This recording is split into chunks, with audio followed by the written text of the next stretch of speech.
नमस्कार, सोनालीज किचनमध्ये आपल्या सरचे स्वागत. आज आपण बनवणार आहे कोल्हापुरी झणझणीत मिसळ. मिसळ बनवण्यासाठी सर्वप्रथम आपल्याला मटकी स्वच्छ पाण्याने धुवून ती हळद मीठ टाकून एका पातेल्यामध्ये उकळून घ्यावी.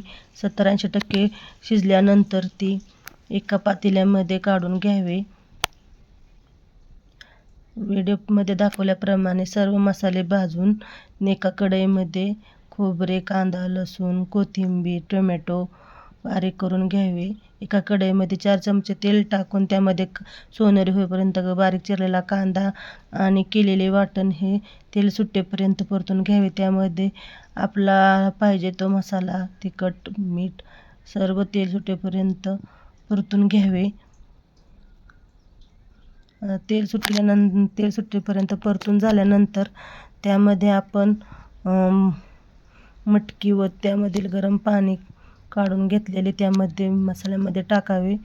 नंतर ती उकळी आल्यानंतर एक उकळी होऊन द्यावी. आता आपण मिसळ सर्व करूया. एका प्लेटमध्ये कांदा, कोथिंबीर, फरसाणा घेऊन आपली मिसळ खाण्यासाठी तयार आहे. ही व्हिडिओ आवडल्यास लाईक आणि सबस्क्राईब करा. धन्यवाद.